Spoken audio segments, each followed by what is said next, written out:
Welcome back to Invictus channel. Subscribe on YouTube. Follow us on Facebook. Share videos. And leave us a comment to tell us what you think about the work we are doing. If there's any question you want us to interpret for you, just send it to us. And I will do it immediately. We are going to talk about satire.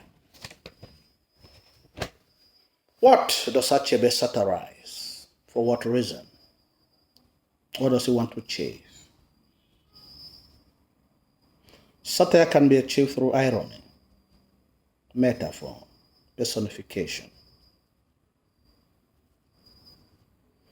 Achebe satirizes the corruptible nature of leadership in Kangan society.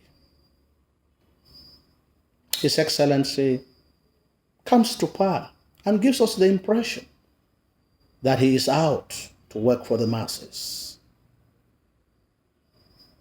He criticizes the previous government of mismanagement and corruption. But when he comes to power, he simply changes the drama, but the same beating. He rules Kangan through dictatorship, intimidation, oppression, violence, and favoritism.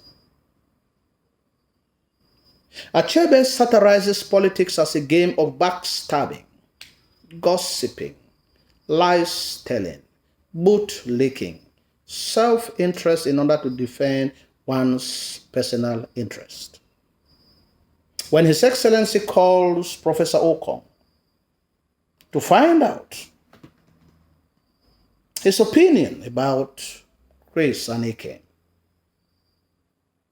Professor Iken backstabs his colleagues by making His Excellency to understand that they are not loyal to him 100%. The Attorney General is even cautious when he says that he doesn't have proof, but he believes that they might not be fully in favor of the things that he does because they were classmates, but that he is willing to do whatever thing His Excellency wants him to do. That's bootlicking with the intention of wanting to gain favor. And the manner in which things end during the cabinet meeting is a reflection of how African countries are ruled. The president is me. The president is the state, and the state is the president. Immediately creates mentions about Amazon, which is not to the liking of His Excellency. The meeting comes to an end. Finally, nothing important is discussed in the meeting. Achebe also satirizes bribery, which takes place on the Great North Road. As Chris and Emmanuel are on their way to find safety, the driver goes down from the bus without the policeman even checking the passengers and hand over money. But when they come back, you could see them cursing.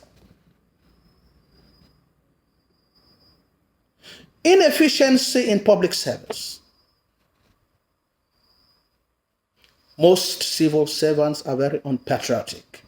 They are absent from work. They falsify receipts. They want to get bonuses which they have not worked for. They are only enthusiastic to strike when it is to increase their salary, etc., etc. Those in the public companies like the electricity, they inflate bills. And when it is time for them to have some checks and balances, they make documents to disappear.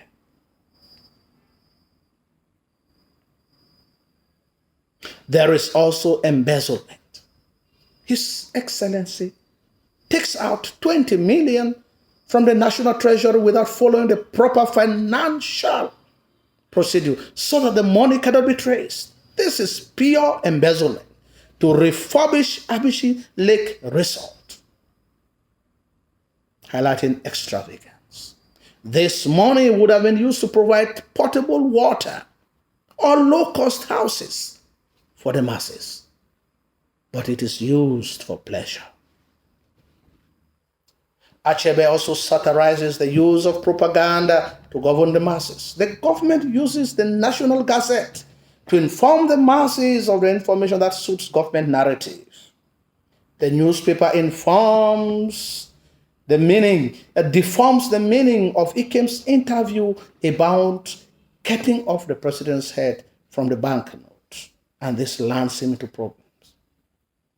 The government wants to use the newspaper to show that the visit of the Amazon delegation was successful. They want photographs to be taken of Professor Ocom greeting the leader and both smiling and looking at each other in the eye. The television gives a fake narrative about Ikem's death and also accuse him of treason, being a coup plotter with foreigners to overthrow and destabilize the country. For this reason, it justifies his killing. For this reason, Chris cannot take such blatant lies, and so he grants an interview with the BBC to debunk the information and give a real version after carrying out thorough investigation. And this puts his life in danger, as he is also tagged a co-plotter, and his life is in danger, highlighting oppression, violence, dictatorship, man's inhumanity. Achebe also satirizes workers in the public sector. They receive money for work not done. They are absent from their post. They strike for unwanted bonuses, as has already been discussed. They falsify bills and destroy documents when a control is about to come to audit. He also indicts the university students who are very happy when these people are criticized. He also tells them that it all begins from the grassroots, because university students rig elections in favor of their candidates. There is favoritism. They want quotas of admission to be tampered with for certain regions. All of this highlighting corrupt malpractices in the society. Lastly, Achebe satirizes male chauvinism through Beatrice's father, who locks up her mother, beats her for trivial things. The woman comes out drying her tears because she does not want to be embarrassed in front of her children. This upbringing makes Beatrice to grow up to be the strong woman that she is, and to have a strong idea on feminism, a feminist stand. And she does not tremble in the presence of men. She can stand her ground in front of them. Lastly, in conclusion, we can say that Achebe satirizes social injustices. Petty criminals are executed publicly for the pleasure of the masses, whereas the real criminals who are destroying the progress of the society and who steal huge money from state treasury are the ones watching on the tribune in courts. They are the ones who sit in well-furnished offices with air conditions. Thank you for watching. We want to make studies accessible to students. And like we said, A-level literature has a problem with students when it comes to interpreting questions. And that's exactly what we are doing on this channel, to help you give you the right interpretation and the right analysis by simply giving you a few points. There are other points, but the ones we are giving to you are just a lead way so that you can choose other points and see how they can be well developed. Thank you for watching. Leave us a comment if there is any other question that poses a problem to you, either on MCQs or in paper 1 or in paper 3 or in paper 2, just send it on the comment section and we'll give you an answer right away.